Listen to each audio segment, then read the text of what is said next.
Recently, Topps, the Bowman Group, did a series of commercials about Tom Brady deciding to become a Montreal Expo and leading the Expos in an alternate universe in numerous World Series titles. Of course, Brady became a big quarterback with the New England, won numerous Super Bowl titles, but this was a promotion for his insert within a Bowman card set. But speculative fiction is not fiction in my idea. It's fact. If Reggie Jackson would have signed with Montreal in 1977 or the 76-77 offseason, there would have been no new New York dynasty. They wouldn't have won the World Series in 77-78, wouldn't have won the division in 1980, and wouldn't have made it to the World Series in 81. Consequently, the situation in Montreal, if Reggie would have signed with Montreal, they would have won 2 or 3 World Series with all that lineup. Maybe eventually Gary Carter and Dawson wouldn't have left Montreal, nor Warren Cromartie or Ellis Valentine. That's the way it goes. Now, when Rod Carew's contract was coming up with the Minnesota Twins, he was considered the best hitter of the 1970s. There was speculation maybe he was going to head to the Yankees. Now, him not signing to the Yankees was a bummer because he was eventually traded to the Angels, and they won a couple of AL West titles right after. But if he would have signed with New York, the 79 season, which is the season he should have made the playoffs, wouldn't have ended the way it did. And maybe, just maybe, he would have won the World Series in 1881. I don't think nobody could have stopped a team with Rod Carew and Dave Winfield, because if you could stop one, you couldn't stop the other. So today we're talking about the speculative information of why Rod Carew didn't become a Yankee and what happened in that 79 season. Now, in January 79, the Yankees attempted to acquire first baseman Rod Carew for the Minnesota Twins in exchange for Chris Chambliss, Juan Beniquez, Damaso Garcia, and Dave Righetti, but the deal fell through. Carew was later traded to the California Angels. Now, in 1979, he was frustrated by the Twins' inability to keep young talent and some racist comments by Calvin Griffith, and the Twins' overall penny-pinching negotiation style was getting to him. Carew announced his intention to leave the Twins. He couldn't be traded to the Yankees for some reason. It fell through with Steinbrenner. But on February 3rd, Carew was traded to the Angels for outfielder Ken Landreau, who was a big part of the Dodgers' later success in the early 80s. Catcher first baseman Dave Engel, right-handed pitcher Paul Hartzell, and left-handed pitcher Brad Havens. Although it would have represented an infusion of talent, the Twins were unable to complete a possibly better deal with the Yankees in January, again, which for Chambliss, Beniquez, Garcia, and Righetti. Garcia was eventually traded to Toronto, as was Chambliss in the Soron deal. In 2020, Carew denied the longtime allegations that the controversial comments which Griffin made in 78 suggested support for Minnesota having a low African-American population, and the idea that blacks preferred wrestling to baseball was what triggered his trade to the Angels, stating, "When he traded me prior to the 79 season, Calvin told me he wanted me to pay what I was worth. Later that year, the Angels made me the highest paid player in baseball. A racist wouldn't have done that. An idiot would have done that," as we say. Now, how good was Rod Carew at the time? Well, let's put this in perspective. I consider this one of the greatest baseball seasons ever. In 77, he batted .388, was at the highest average in the league since Teddy Williams in 57, and he won the AL Most Valuable Player MVP award. He also set career highs with 239 hits, the most by a player since 1930, 100 RBIs, and 128 runs scored. And in summer of 77, he appeared on the cover of Time with the caption, "Baseball's best hitter." He won the 7th and final batting title the next year, hitting .333. He had finished in the top 10 in AL MVP voting in every season between 1972 and 1978. Now, here we go with the controversy of the season. Now, coming off back-to-back World Series titles, we knew it was going to be hard for the Yankees to three-peat, so hard that the term three-peat wasn't even in the lexicon at the time. Now, 79 was their 77th season for the franchise. It was marked, unfortunately, by the death of their starting catcher, Captain Thurman Munson, on August 2nd. The squad eventually finished with a record of 89-71, fourth in the American League East, 13.5 games behind the Orioles, ending the Yankees' 3-year domination of the AL East. New York was managed by Billy Martin and Bob Lemon, and of course they played at venerable Yankee Stadium. Now, as the Munson era came to a tragic end within the season, a new era was about to unfold. 79 marked the first time ever for the Yankees to broadcast their games on cable within New York City and surrounding areas, becoming the first ever MLB team to do so. Starting opening day that year, all Yankees games, save for the nationally aired games, were broadcast on the then 3-year-old cable network, Sports Channel New York.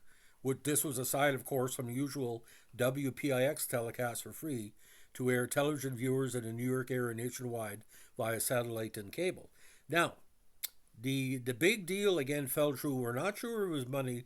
We're not sure exactly if Steinbrenner didn't want the competing egos between the Reggie and the other stars in the team. But they couldn't foresee Munson, of course, dying during the season. So, if hindsight is 2020, they didn't sign Carew, but was Carew going to get along with Munson and Jackson? Because Carew had an ego as well. Now, the big deal that year, of course, was this one. On November 10th, 78, Sparky Lyle, Domingo Ramos, Mike Heat, Larry McCall, Dave Rashek, and Cash were traded by the Yankees to the Texas Rangers for Dave Righetti, Juan Benitez, Mike Griffin, Paul Mirabella, and Greg Jimson. And they were doing this to set up a future trade or looking for better bodies. But that means Rick Gossage was going to get the number one for the relievers. So that was the first thing in the offseason. Now, eventually, Louis Tiant and Tommy John were signed by the Yankees and were getting experience in their draft. Now, Bobby Brown, who ended up being an overachiever for the Yankees, was drafted by them by the Mets in the 78 Rule 5 draft. That was a big loss as well. Now, in mid-April, closer Rich Goose Gossage, who was giving their relieving duty in place of Lyle, broke the thumb he's pitching hand to clubhouse fight with teammate Cliff Johnson. Gossage missed the rest of April, all of May, and half of June with the injury. Now, Ron Guidry volunteered to take his place as bullpen closer, along with his regular starts, and posted 2 saves. Johnson was then traded to the Indians and eventually found his way to Toronto and later on Oakland. Now, Bob Lemon, who had taken over the team in July 78 after Martin resigned amid controversy where he called Reggie Jackson and George Steinbrenner liars, one's a born one and one's convicted, entered the season with the understanding that he would be promoted to a front office position following the campaign. However, after a 34-31 start to the campaign, Steinbrenner fired Lemon and asked Martin, who was to take over the team in 1980, as per a previous announcement, to start managing early. Martin agreed, which did not sit well with some of the team, especially Jackson. The move also did not sit well with team president Al Rosen, who resigned for the Yankees shortly thereafter. Rosen said publicly, "I couldn't work with that fool anymore." I don't know if he was talking about Reggie or Steinbrenner or Billy, because he never filled in what word he could have added to the end of it. Now, on August 6th, the Yankees flew to Ohio, unfortunately, to attend Thurman Munson's memorial service, then flew back to New York to play their scheduled game against Baltimore. The game was televised live nationwide on ABC's Monday Night Baseball and featured clips of the memorial and an interview Munson gave to Howard Cosell days before. Of course, he died in a tragic plane crash. Now, Bobby Mercer, back in New York, hit a 3-run home run in the bottom of the 7th, then drove in 2 more runs in the 9th with a single after former Yankee Tippy Martinez to account for all the Yankees' runs in a 5-4 victory. After the game, Mercer gave the bat to Munson's widow. Now, on September 12th, Carl Yastrzemski of the Red Sox joined the 3,000 hit club with a single off Jim Beattie of the Yankees. The same game also marked the final appearance at Fenway Park for Hall of Fame pitcher Catfish Hunter. That's the reason why he picked up John and Tiant, because, again, Catfish was on his last legs. Now, on September 18, pitcher Bob Kmar set a single-season record by giving up 8 earned runs without recording it out in the only game of the season. It was his last major league appearance. Might do something on him later on, because how he got to the major leagues and how he blew it, it's a story in itself. Now, as his career progressed, Munson, who said in published reports, was becoming increasingly homesick as his schedule did not allow him to spend enough time at home with his wife and children. Since he kept his home in Ohio during the off-season, he decided that air travel was the best solution and began taking flying lessons. Munson bought a Cessna Citation ISP jet, and by 79 was regularly using it to transport himself to and from various cities in his home. On one of these trips, where his manager Billy Martin was a passenger, Martin noticed the plane's engine malfunctioned in flight and informed Munson, who discovered the entire engine was destroyed and he had to pay for a new one installed. Martin grew concerned but was unable to convince Munson to stop. Now, on August 2nd, 1979, Munson was at the Akron-Canton Regional Airport practicing takeoffs and landings. On the fourth touch and go, Munson had failed to lower the flaps for landing and allowed the aircraft to sink too low before increasing engine power, causing the jet to clip a tree and fall short of the runway. The plane then hit the tree stump and burst into flames. He suffered a broken neck on impact and thus was trapped inside the aircraft, unable to move. His companions were able to escape the wreck. Munson, unfortunately, was consumed by the flames and toxic fumes released by the burning fuselage and died of asphyxiation. He was only 32.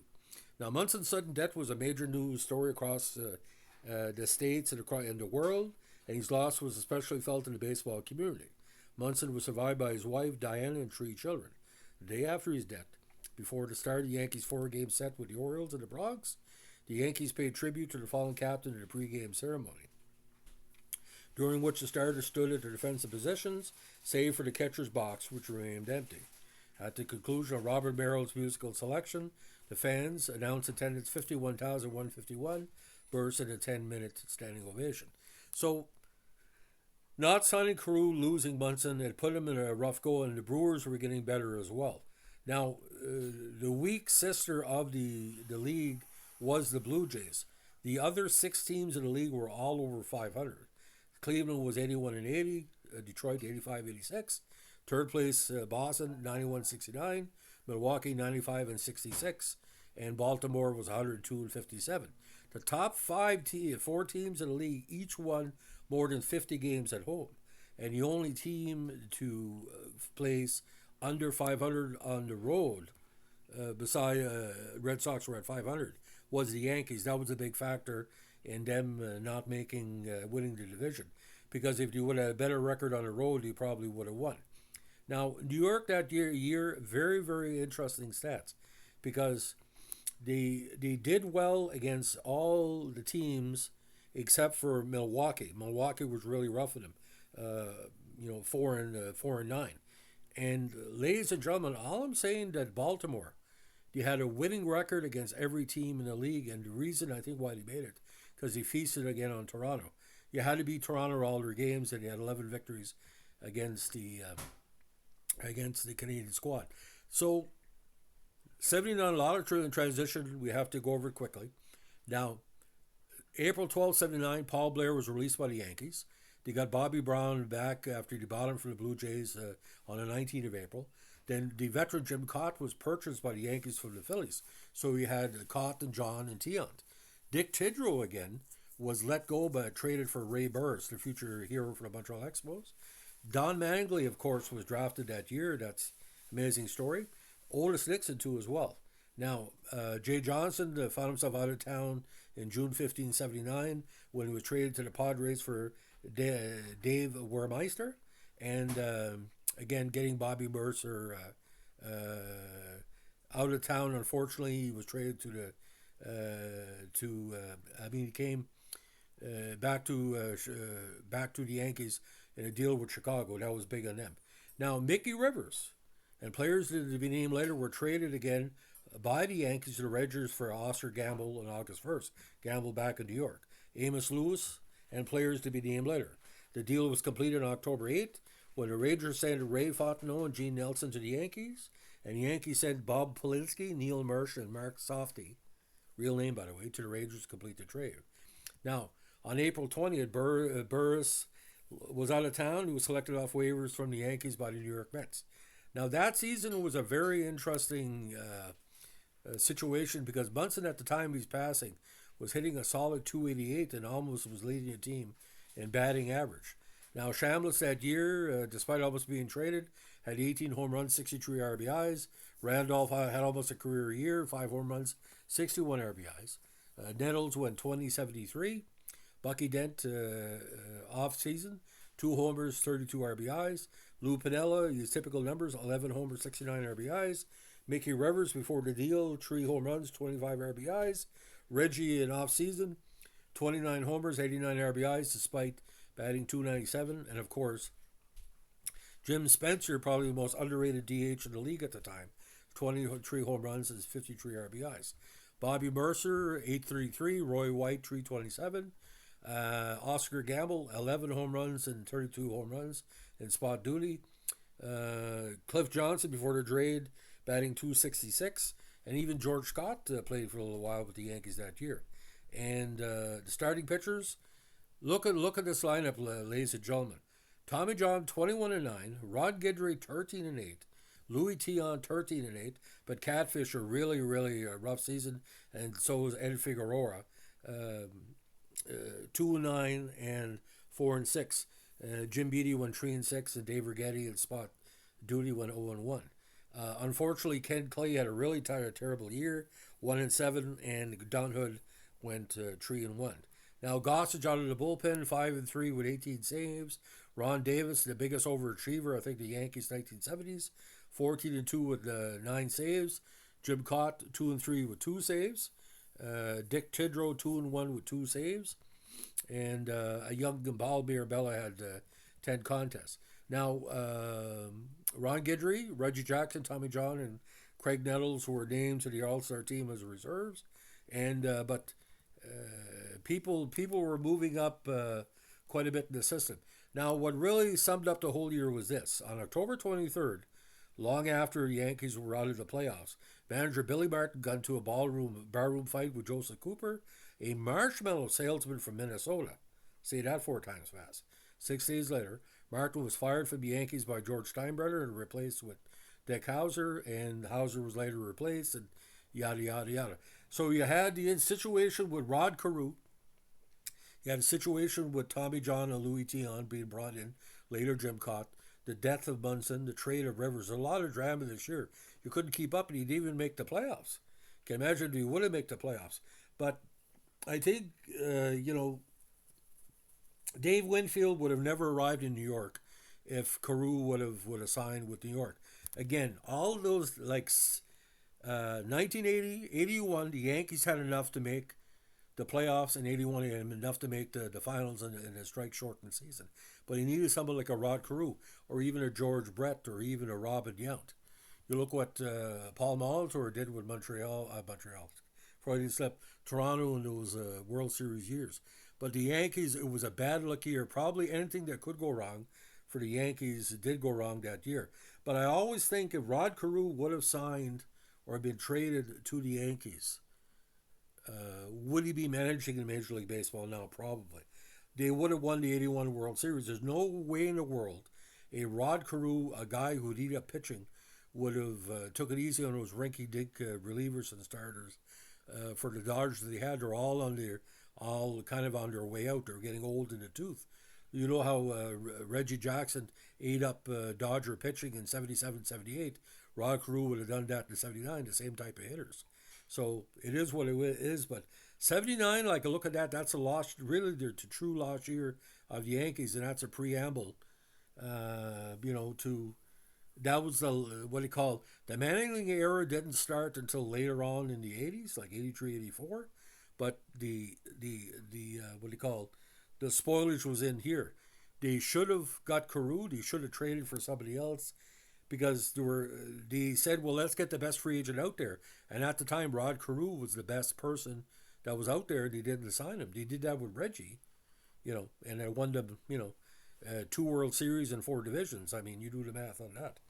Anyway, so ladies and gentlemen, if you like what we're doing, our 1970s Major League Baseball podcast, if you're only hearing this for the first time, Rod Carew was almost a Yankee. Let us know what you think. Give us a like, comment, subscribe, or share. And don't forget, baseball's a funny game.